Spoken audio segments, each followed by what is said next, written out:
2019च्या विधानसभा निवडणुकीत महायुती आणि महाविकास आघाडीमध्ये जोरदार लढत झाली होती।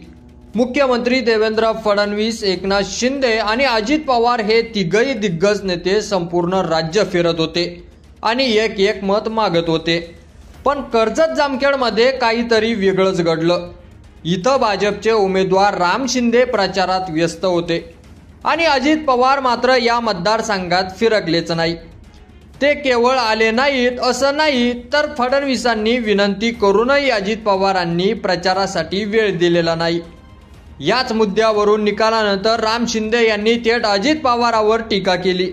त्यांनी सांगितलं की अजितदादा जाणीवपूर्वक या भागात प्रचाराला आले नाही, त्यामुळेच आपला पराभव झाला असं राम शिंदे यांनी दादावर खापर फोडलं होतं।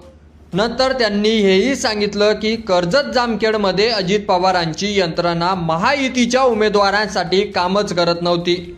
म्हणजेच अजितदादांनी आपल्याच घटक पक्षाच्या उमेदवाराला सपोर्ट न देण्याचा निर्णय घेतला होता, हे स्पष्ट होतं। मग संपूर्ण निवडणूक संपून वर्ष उलटलं। राम शिंदे विधान परिषदेचे सभापती झाले आणि आता अचानक अजित पवार हे सुद्धा कर्जत जामखेडमध्ये कार्यक्रमासाठी येणार आहेत। कारण आहे राष्ट्रवादी काँग्रेस युती आघाडीच्या प्रदेशाध्यक्षा संध्या सोनवणे यांनी आयोजित केलेला शिव फुले आंबेडकर संयुक्त जयंती महोत्सव।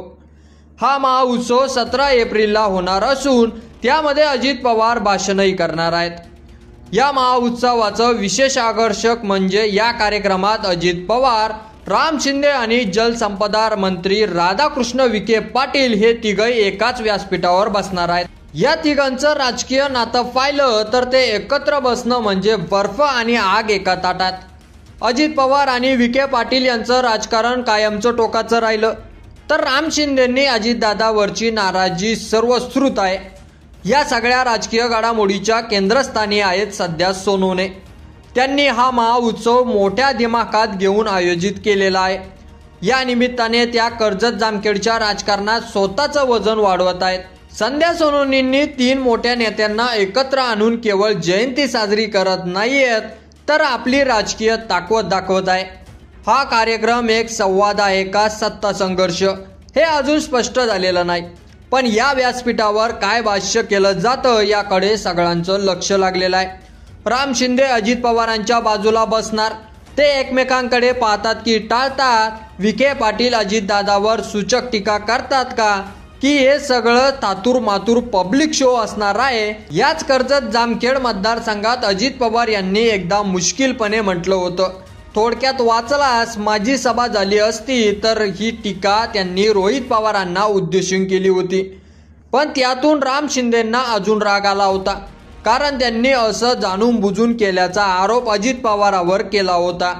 या मतदारसंघात भाजपकडून राम शिंदे, राष्ट्रवादीकडून रोहित पवार हे राष्ट्रवादीचा चेहरा आहेत आणि पक्षाचे भावी मुख्यमंत्री पदाचे दावेदार देखील। भाजपाला हे माहीत आहे, म्हणूनच राम शिंदेंना विधान परिषदेतून मोठं स्थान देण्यात आलं।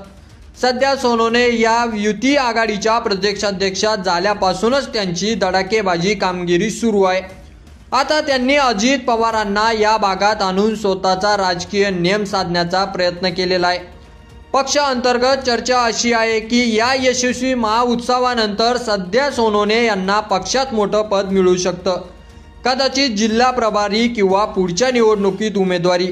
या महोत्सवाचं व्यासपीठ हे फक्त उद्घाटनासाठी नाही, तर भविष्यातील राजकीय समीकरणाची जन्मभूमी ठरू शकते। अजित पवार, राम शिंदे आणि विखे पाटील हे एकत्र आल्याने पुढे काय होणार? कोणाशी जवळीक वाढणार? कोणाला बाजूला केलं जाणार?